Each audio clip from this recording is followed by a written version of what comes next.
Olá, nessa edição do Valor História eu converso com a Ariane Ferreira, empresária, empreendedora e especialista em gestão de pessoas.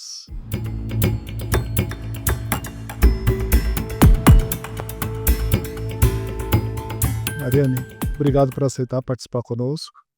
Muito obrigada, eu agradeço. E aí, começando, quem é a Ariane Ferreira? Ariane Ferreira é uma mulher de 50 anos, casada com o Adalberto, mãe da Beatriz, de 27 anos, da Lorena, de 14, já tenho um neto, é o Abel, tem 11 meses, e, acima de tudo, neto da Dona Antônia, de 93 anos, que mora comigo, é quem me criou, porque eu perdi a mãe muito cedo, tinha 12 anos, meu irmão tinha 9. E essa família batalhadora que me fez ser quem eu sou hoje. Antes, o que te levou a escolher a área de administração? A área de administração, ela surgiu por uma para atender uma necessidade básica, em se formar, em ter um curso superior, e a administração era o que mais se adequava a vários cargos, a várias empresas, então eu fui por este caminho a princípio. Você depois especializou em finanças e em recursos humanos. Isso. Eu trabalhei em metalúrgicas, indústrias, né, e trabalhei desde recepção até gerente executivo, mais recente, e sempre na área de finanças, contas a pagar, receber, cobrança, atendimento, experiência do cliente, e isso me consolidou então como executiva financeira. Tua formação é pela Uni Santana, né? O MBA, os MBAs, né? GVI e FIA. A GV e FIA, né? Agora sim, qual é a importância da Dona Antônia em sua vida? Ela é a essência, né, sempre que eu falo dela, já tive a oportunidade de gravar algumas coisas e quando eu falo dela toca lá no fundo do coração.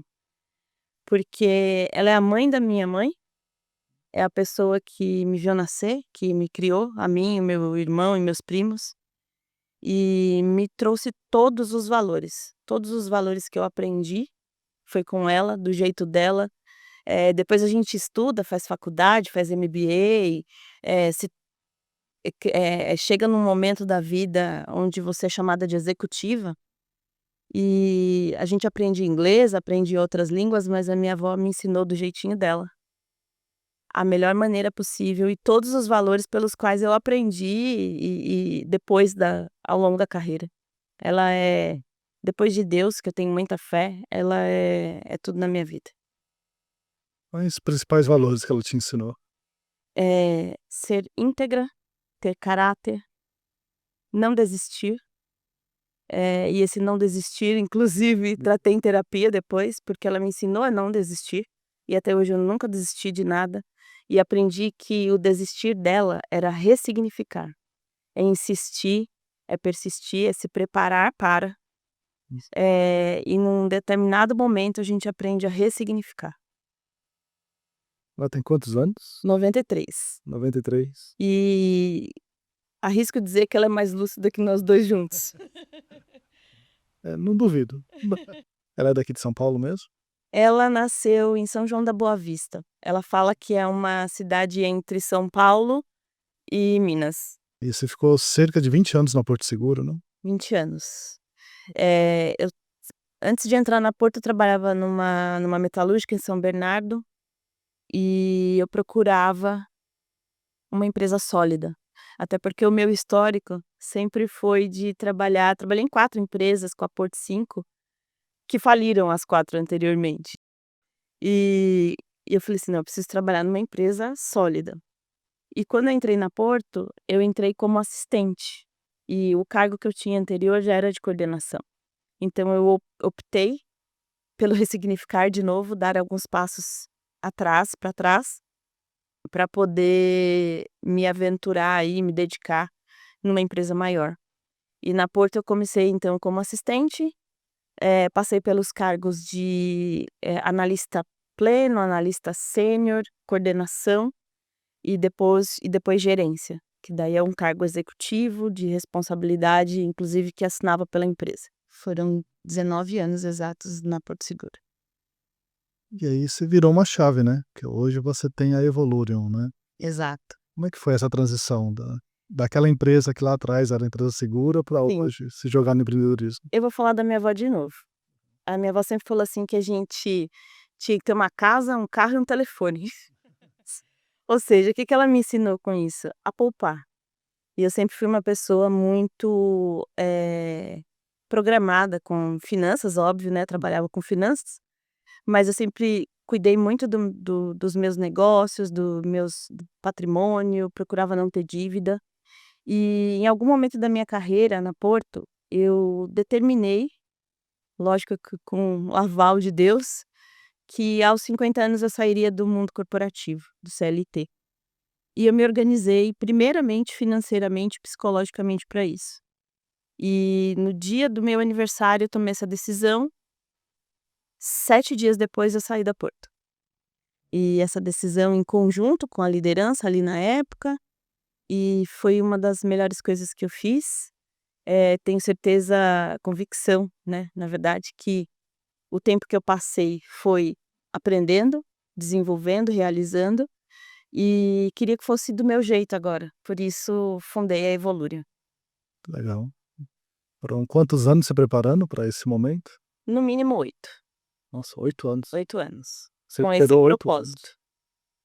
anos. E ao longo desse preparo não foi algo que eu coloquei uma linha e falei assim: "Não, eu vou sair em tal dia", não foi dessa forma, mas foi uma forma de me organizar para, porque 50 anos, inclusive, anteriormente eu achava que com 50 eu já ia estar, assim, velhinha, né, assim, pronta para aposentar, e não é isso, né. Na verdade, a gente acumula as experiências para colocar em prática de uma maneira mais sublime, posso dizer. E como é que está sendo a experiência? É Desafiadora. era o que você esperava? Era o que eu esperava, sim, mas tem essa parte do desafio que não é diferente, no CLT para o empreendedorismo. No CLT a gente fala assim: "Ah, é cômodo porque você recebe seu salário mensalmente". Mas eu aprendi com um diretor que o que a gente queima, a parte que a gente queima a barriga no fogão, ninguém vê, as pessoas só veem o prato pronto lá no final. E no empreendedorismo é isso, você está no back-office. Primeiramente você está no back-office, você está se estruturando para atender alguém, para ajudar as empresas a resolver os problemas, e isso não vai acontecer do dia para a noite, você ter vários clientes, né, e que vão te sustentar da maneira que você tinha no CLT. Então o primeiro ponto é não comparar uma coisa com a outra, porque são coisas totalmente diferentes. E quando eu comecei, eu não tinha nem a empresa, nem o CNPJ ainda, e eu já tinha um cliente. E nesse cliente eu acabei até saindo de São Paulo, fiquei 3 meses imersa nesse trabalho, e a remuneração foi excelente. Eu falei: "Nossa, sensacional, agora vai dar super certo".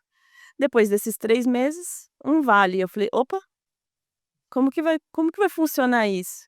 E eu conheci um amigo, que me apresentou o Sebrae, e no Sebrae estou ainda tendo vários ensinamentos, e uma consultora me falou: "Ariane, o empreendedorismo ele tem um time de sucesso". Eu falei: "Como assim?".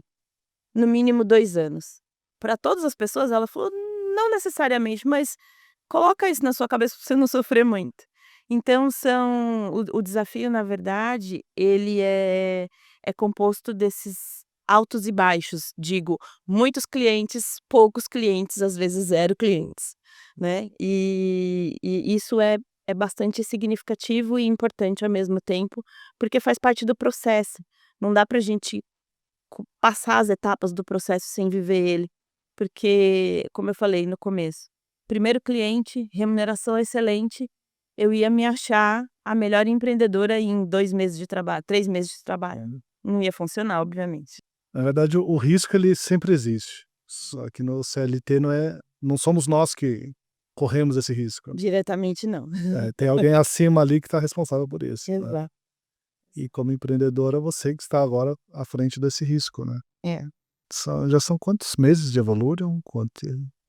Depois do CNPJ aberto são só 4 meses, Aham. mas eu estou atuando desde julho do ano passado, julho de 2025. Então, praticamente 1 ano. Exato, Quando o episódio for ao ar vai ser próximo a julho, então vai estar completando 1 ano. é isso aí. Legal. A Evolution, ela atua em quais áreas?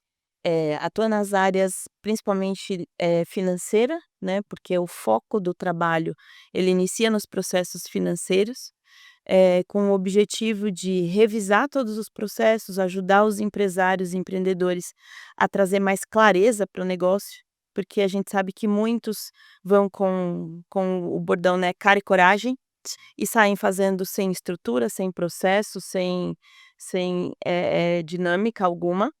E aí a Evolution entra justamente para trazer clareza, para identificar oportunidades, inclusive redução de custos, muito focado nessa parte, de negócios financeiros, experiência do cliente, porque hoje muitas empresas acabam reclamando que não vendem ou que o dinheiro não entra, então eu olho inclusive essa parte de planejamento financeiro, experiência do cliente, e o desenvolvimento dos líderes e das equipes, que é uma das minhas maiores paixões, é desenvolver pessoas. Que é o que você fazia na Porto, né? Fazia inclusive isso. Legal. E além da Evolution, hoje, né, recentemente você assumiu um desafio, que é presidir o grupo Nexus Tatuapé, né. Exato. O que é o grupo? O grupo Nexus é um grande ecossistema que apoia, que tem como propósito, eu gosto de falar o propósito, o apoio e o desenvolvimento de empreendedores. O Nexus, faz, todo esse trabalho por meio do net sharing, eu costumo dizer que é a pós-graduação do network, e apoia os empresários realmente a entender os negócios, a melhorar esses negócios. Nós temos no Nexus, treinamentos para liderança, treinamentos para membros, que nos desenvolvem, né, para seguir nesse rumo, nesse ramo, nesse objetivo de empreender. Legal. Qual que é a importância, né, então, de participar de um grupo que reúne empresários de diferentes áreas como o Nexus reúne? Essa conexão, para mim, como gosto muito de gente e me preocupo muito com o desenvolvimento das pessoas e dos negócios, estar no Nexus é a oportunidade de realmente conectar e, além de conectar, é olhar a oportunidade de evoluir, de melhorar, né. Tem uma questão muito importante que eu sempre falo, que eu entro nos desafios sempre para identificar a oportunidade de melhoria, e no Nexus não é diferente. E tanto que você estava há pouco tempo, né, no grupo Sim. e já logo assumiu, né. Eu entrei em outubro, como membro. Em dezembro, final de dezembro, eu fui convidada para ser vice-presidente de negócios e 2 meses após, fui convidada para ser presidente do Grupo Nexus Tatuapé. Hã, que legal. Quais os principais desafios da sua gestão? Eh, Intencionalidade, foco e contribuição ativa. Eu falo muito isso nas reuniões com os membros e com os convidados, porque todo lugar que a gente vai, toda questão que a gente se envolve, seja empreendedorismo, seja no CLT, seja na nossa vida particular, tem uma palavra que é constância. E para termos constância, a gente precisa de intencionalidade, que para mim eu estou aqui, eu vou fazer o meu melhor, e o meu melhor passa por cumprir a metodologia, por seguir os parâmetros e os indicadores, olhar sempre para dados, não olhar só para o que está acontecendo ali no momento ou intuição. A gente precisa trabalhar com base em dados e a gente precisa, ter foco. Evitar as distrações, porque às vezes eu costumo dizer que não é todo dia que a gente acorda e está naquele super ânimo para fazer as coisas acontecerem. Eh, e se a gente não tem constância, a gente dança simplesmente conforme a música. Muito tempo a gente ouviu: "Ah, vamos dançar conforme a música". Não, não concordo com isso. A gente tem que ter o nosso direcionamento, o nosso propósito, o nosso objetivo, e nada pode tirar a gente do foco. "Poxa, Ariane, mas você não fica triste? Você não desanima?". Lógico que sim, né, nem tudo são flores todos os dias, mas o propósito te faz voltar com o restinho de energia que tem naquele dia para poder fazer as coisas acontecerem efetivamente. Oh, que legal. E quem quiser saber mais sobre a Evolution, sobre a Ariane, como é que pode te encontrar? Pode consultar o site, acessar o site da Evolution, .com, e a gente ainda está trabalhando no Instagram, né, e tem os contatos via WhatsApp também. E no Nexus, no site do Nexus Tatuapé, estamos online e à disposição para trabalhar juntos. Legal. Ariane, obrigado pelo bate-papo, obrigado por permitir que a gente conhecesse melhor sua trajetória. Sucesso para vocês, para nós. Obrigada. Nada, conte sempre conosco. O Valor História é uma produção da Teleobjetiva e dos estúdios Camucá, e aqui nós encerramos então essa edição. Nos vemos na próxima. Obrigado, até lá.